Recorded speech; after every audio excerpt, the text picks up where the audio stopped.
It's time. Time to get inspired and empowered. To realize it's never too late to create your next amazing story.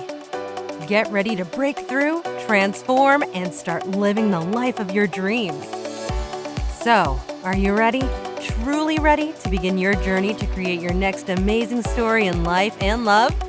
Great. Let's jump in with your host, Life and Love Transformational Coach, Suzanne Oshima. Welcome, everybody, to the It's Never Too Late show. I'm Suzanne Oshima, and I'm a Life and Love Transformational Coach at Your Next Amazing Story. Today, we have a very special guest, Nikki Harden, and she's a psychic medium and a spiritual coach. And today, we're talking about how it's never too late to reinvent your life after 40 and beyond. So welcome, Nikki. I'm so excited to have you here. Thank you so much. It's such a pleasure to be here. I'm really looking forward to our conversation. I feel like we have so much to talk about, you know? I know. Well, before we jump into it, though, can you share with the ladies how you became a psychic medium and a spiritual coach? Sure, absolutely. It's actually a really great story because it's led me to where I am today, which is in Maui. So essentially, one of the most common questions I get is, have I always known I was psychic? And the answer is, yes, I have. Have I always been transparent about that? Because when I was a young girl, I learned that when I knew things about people, it scared them and weirded them out. And that, you always want to be accepted and loved and all of these things. But so I kind of kept it within myself. Right. And then also I was in an environment, like a living environment that was quite traumatic, extremely traumatic. Right. So that is how leaning into what some might call, we all have our superpowers. Right. So my connection with source and my ability to kind of be able to predict circumstances was in essence my survival. It's what kept me going. Right. Mm-hmm. So fast forward all these years, I'd been living in India when I was 30, and that was when my psychic abilities and manifestation abilities really went through the charts. Up until that point, everything I had been doing was really with nutrition, and I was on a path of healing myself from depression from the loss of my mom. I was looking for the power tools. That led me into detox, which absolutely completely changed my life. I think detox, the way that I talk about it, it's very woo-woo, but it's the truth. Detox has a way of taking you back to your God self, right? And the clarity. So as a result of all of this, I ended up formulating my own therapeutic grade detox cleanse products. I'm putting together transformational cleanse kits.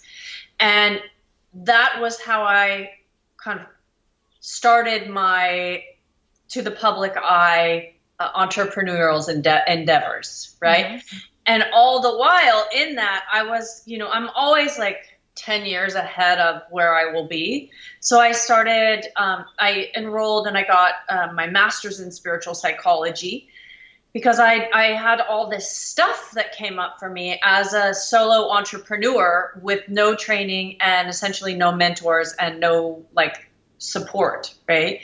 And I knew if I don't do something, I'll get out, right? I'll just bail. This is so much pressure.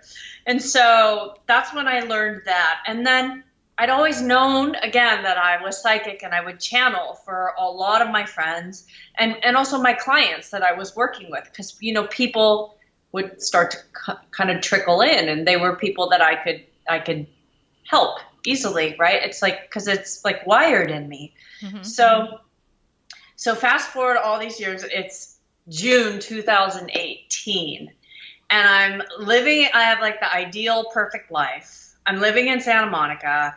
I have my own company. I can do whatever I want. I have an office in Malibu across the street from Nobu and the beautiful beach and friends. And I just was really unhappy because I wasn't living my truth, right? And my truth was that I may have the gift of being able to support people in their detox and their nutrition, but ultimately it's my connection with spirit and my ability to support people in cultivating that to live their purpose that is really my purpose. So I enrolled in Lisa Williams' Advanced Psychic Mediumship Certification Program. And it was months long. And at the end, we had to go for like a 5-day boot camp. And on the second day, after the boot camp, I had planned to move to Oahu because I was going to open healing centers where people could come and learn the tools and do the detox and, connect with spirit and all of these things. And second day, I'll never forget it. I'm in Lilydale, New York. I am on my meditation cushion because I do TM twice a day. So I'm meditating, and out of nowhere, I get a direct command from God. And it goes, Maui. And I went, and it was so loud and powerful, it knocked me off my cushion. So I went, oh, okay. Like I literally went like that. And I walked in, and Lisa Williams, the teacher, I wasn't even in conversation with her. She turned around and she goes, "You moving to Maui?" No way. Well, I'm definitely going there. So that's my long answer around, how I got into being a psychic. And essentially, once I got through that certification program, the way that psychics say it is, I came out of the closet, where I started leading as like, no, this is who I am and what I can do, instead of just holding on to it. And now the detox company still lives, and it helps my people, and it does what it does. And I'm doing my readings, and I'm doing my coaching, and I live on Maui. Well, and what people don't know, ladies don't know, is that this recently happened, that you moved from Santa Monica to Maui. It's not like this happened years ago. How long ago did you move to Maui, Nikki? Okay. So the certification program was in September. By November, I split the month between Maui and Oahu so I could feel the vibration of the islands. And it was very clear it was Maui. So this is literally a year and a half-ish ago, right? So then that started in 2019. Essentially, I was back and forth and back and forth and back and forth every month coming here. And then I got a place, and I was back and forth, and then it was so clear it's time to let go of that. So by August, I literally just had my 6-month anniversary of being full-time on Maui. Aww. All my inventory's been shipped over. Like, I sold everything I owned, my car, everything. And now I live here. And there's a saying that I say and we say, and that's that spirit really meets you at the point of action. And when you're following your heart and you take that leap, you'll be met with challenges, but you'll always be met and caught. And I really believe that. And my life is a reflection of that. I love that. And so I think it's important for women to understand, because when you and I first met, when you told me you were in your 40s, I was like, what? You look so young. And so I just want to clarify that she's not like some 30-year-old telling 40 and 50-year-olds that you can reinvent your life, that you are actually in your 40s, right? Yeah, 42. Yeah. 42. And what I love about your story is it's because you look like a California girl. You really do. And I'm sure you've heard that 100 times. But you didn't grow up in California. Like, you came from a totally different environment that California and Hawaii were like not in your blood. Where'd you grow up? Yeah, I actually grew up in Oregon. So, yeah, I grew up in Oregon. And after I graduated college, I've lived in 17 cities now and 7 countries. And it's not been something that's been handed to me, right? It's all been me taking this big leap because I came essentially what most would say from nothing. Mm-hmm. We grew up single parent, no father, no money. That was the family situation, right? So I've always like made my own way. And have I received blessings and gifts and miracles along the way? Absolutely. We all have. No one is really self-made. Right. No one, because everyone has support along the way, Right.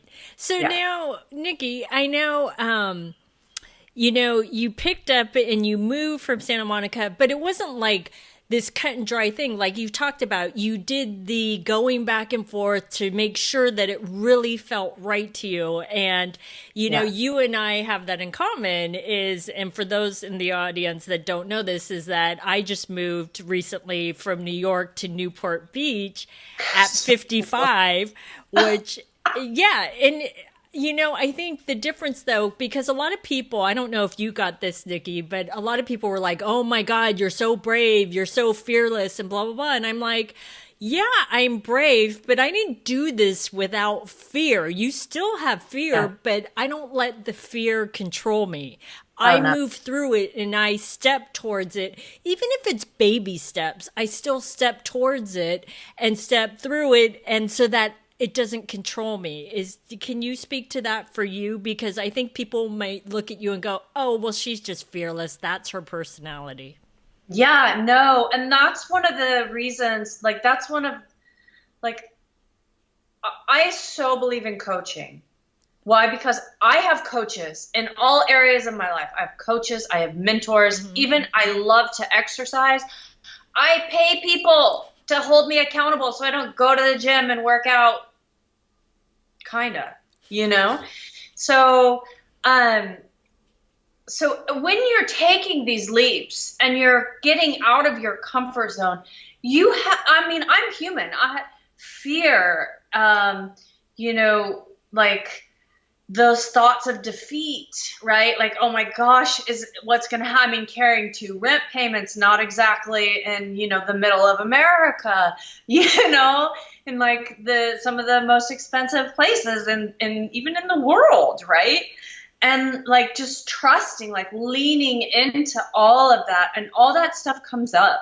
And that's why I'm so grateful to have gone through all of the training, because I've really mastered how to be with myself while I go through that, and then to transcend it, and that's what I love helping my people do, right? Mostly I'm working with spiritual businesswomen.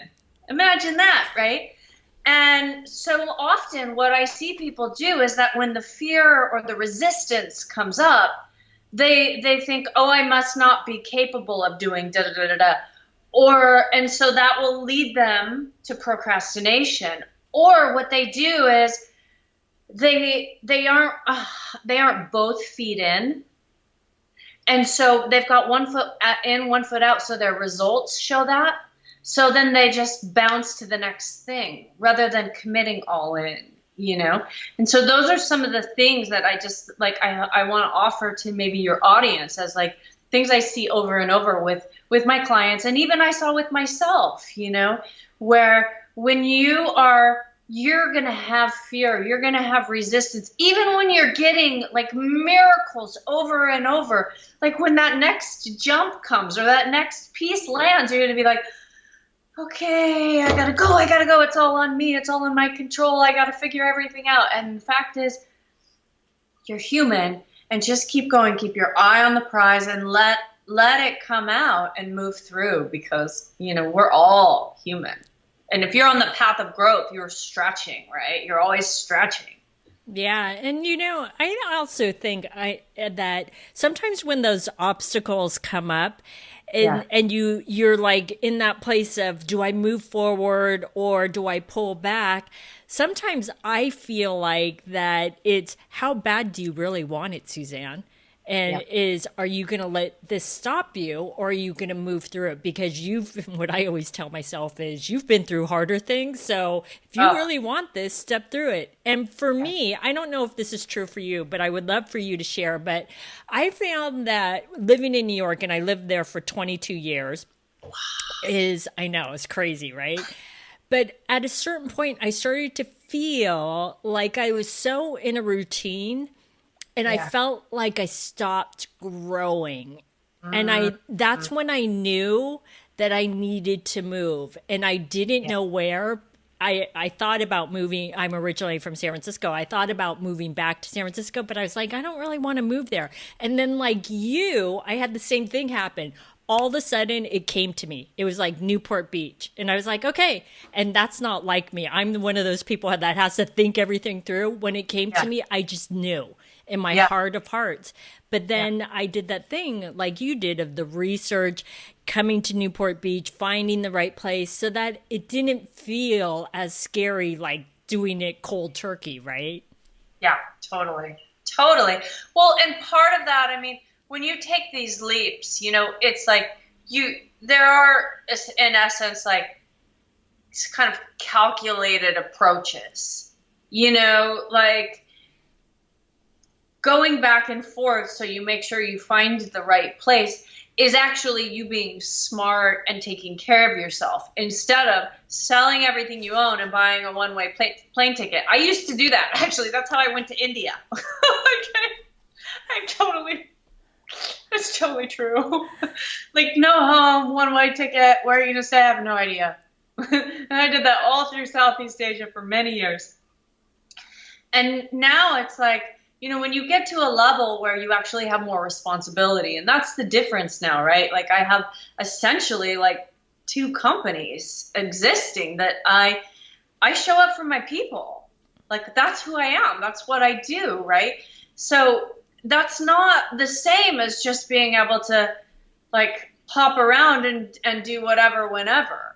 And so not only that, but so it's like you take these calculated risks, for lack of better ways of saying, by just making sure that your ducks are in a row so that you can like take care of yourself along the way and then meet your responsibilities like with the fullness of who you are. Right. Right. So what would you say to the woman that says, oh my God, I wish I could be like Nikki and Suzanne and just move wherever, to Hawaii or clear across country or even to the next state. And she's like, but I'm afraid and I don't think I can do it. What would you say to her? Pay to play. That's what I'd say. I call it pay to play. When you want to step out of, and you get this, right, as a coach, right? How many people have said, oh, I really want to meet someone? And you say, awesome. Like, how many times you've been out? Like, what do you do? Do you go out?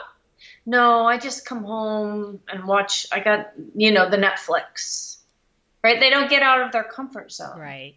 You know what I mean? They're in that same routine.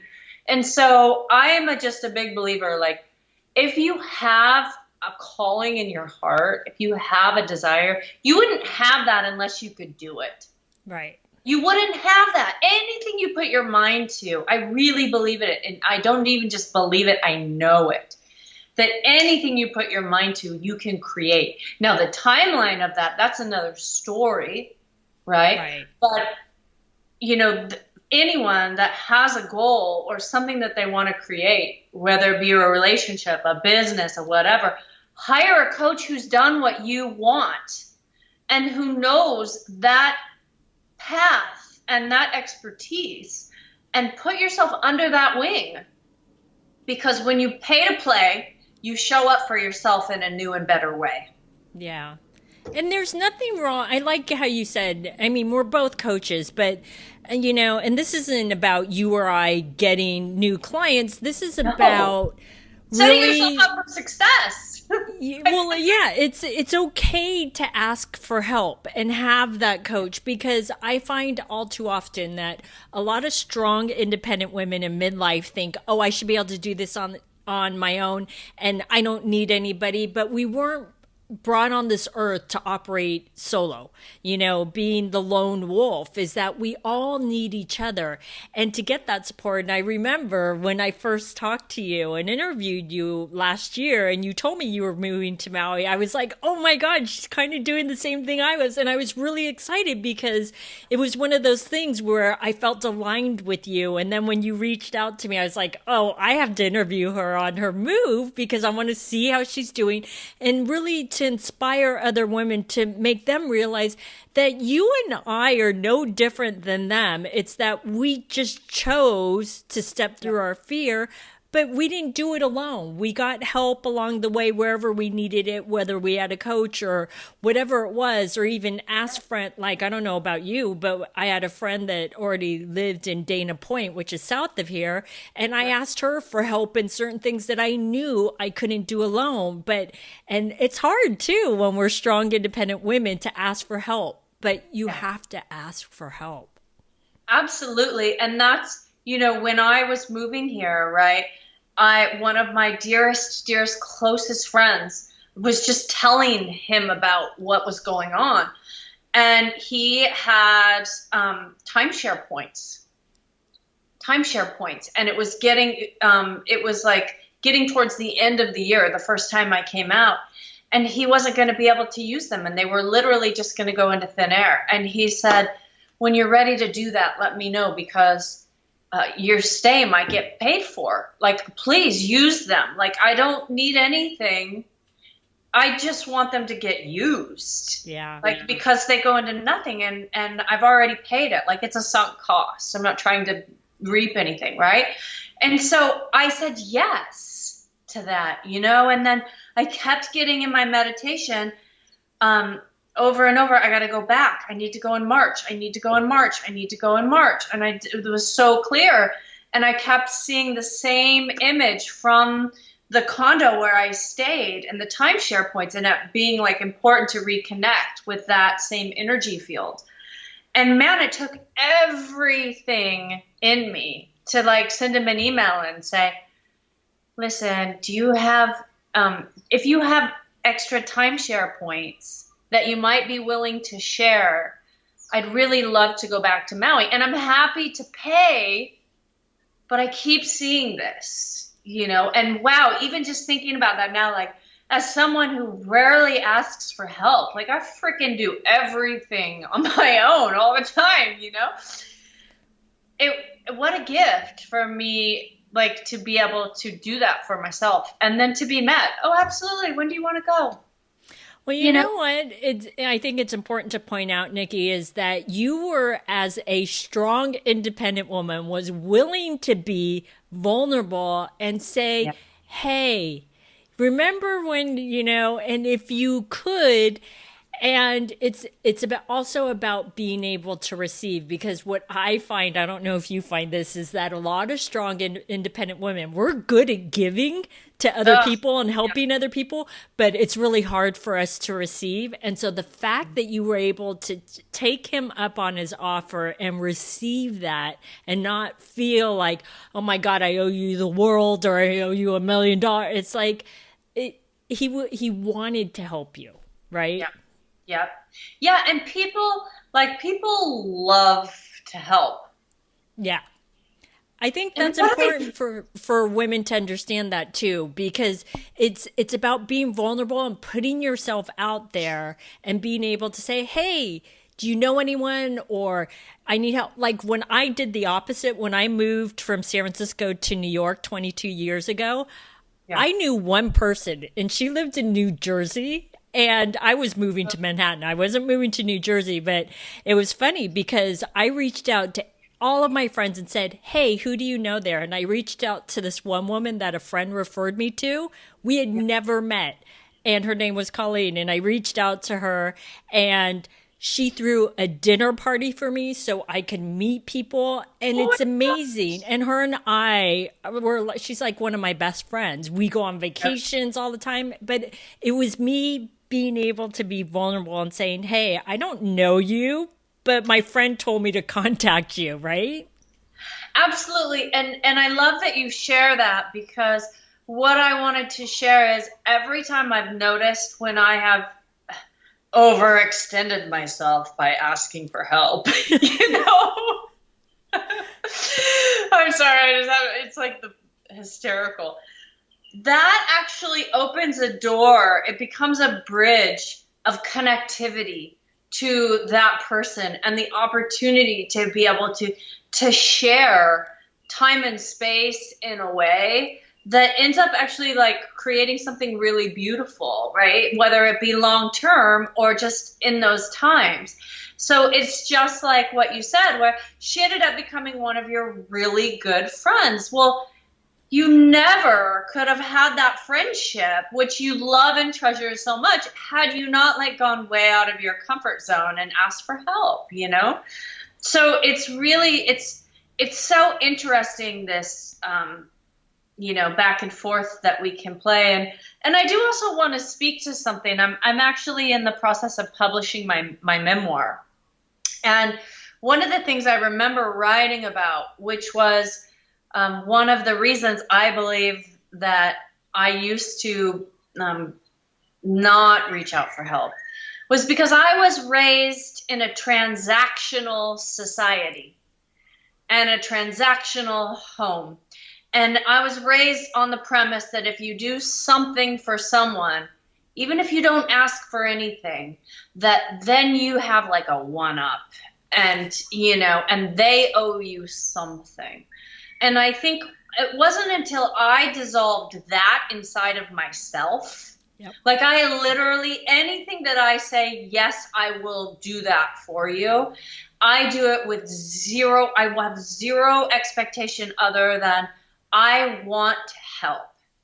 Yeah. And I don't do it hoping for anything in return. And when I dissolved that transactional piece inside of myself, I noticed that it like dismantled one of the reasons that I wouldn't reach out for help, right?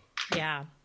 You know, it's funny that you bring that up because it's the same thing. My mom always told me, you know, you could do it on your own. And so I always had it in my head that I had to do everything on my own and be that strong, independent woman. And I always feared that if I asked for help, it made me look weak or like I couldn't do it. And so for me too, it was dissolving that you're not weak. It's that we all get to help each other, but it's about being able to receive and give. Because just giving and having it be one way, it doesn't make the world go round. It's like a leaky hole, and that just it only ends in exhaustion. Yeah, exactly. Well, so Nikki, I know, tell the ladies, because you're in Maui now, so what's the big next for you? Because I know you have something planned, so what's the big next for Nikki? And you and I don't even know, so I need to know. Oh my gosh, it's hysterical. Like, I laugh because, you know, there's part of me that's leaned into, like, everything is different, and I don't know, like, I don't have my plan, you know, but I totally have a plan. So I would say in about 6 months, I'll be publishing my memoir. And I'm currently looking at homes here, and will be leading transformational retreats. So they'll be very kind of small and intimate. So it'll be a space for women. I mean, it'll be open to men, but you know, it's always like, seems like the women flock, right? To come to get the self-care, the nurturance, and then also the tools to work through their stuff that's keeping them from living their purpose. And so much of, you know, what we'll be working on is like mindset tools, daily practices, how to work with upsets, and then also like what's your path, like really connecting to those things. So yeah, I mean, like, I've already got the curriculum for the retreats. I already like have the whole, it's going to be like mind, body, spirit, play, fun, rejuvenation. Awesome. Well, so Nikki, how can the ladies find you? On my website, it's nikkihardin.com. So it's NYKKIHARDIN.com. And it's like everything is right there. There's even a contact form, so it's really easy to get a hold of me in. And there's also some great freebies there, right? So if there's a healthy eating hacks, which is a really way of like creating balance. It's a way to create balance without changing your lifestyle, right? So just upgrading the habits that you've had now to have a big impact. And then my top 10 favorite morning rituals, which I'm sure you understand, like the importance for, like, as I've gone through all of this, right, and all of the fears and all of the things, one of the biggest and most important pieces that anyone can put into their day is that morning routine for themselves without technology. Yes, I second that. That's super, super important. I was never like that. But I would say ever since I went to Greece last year in the summer, once I came back, I started a morning meditation and yoga where I started that right after I rolled out of bed, did not turn on my phone, did not turn on the TV, nothing. And I started my day and I became so much more grounded and connected and less triggered and less afraid. And when the fears would come up, though, I was able to work through them so much faster. So that's awesome. Well, thanks everybody for joining us on the It's Never Too Late show. Our show is available both in audio and video format, which can be found at yournextamazingstory.com. Love today's episode of the It's Never Too Late show? Then head on over to yournextamazingstory.com to continue the conversation, get access to show notes, and get more amazing content.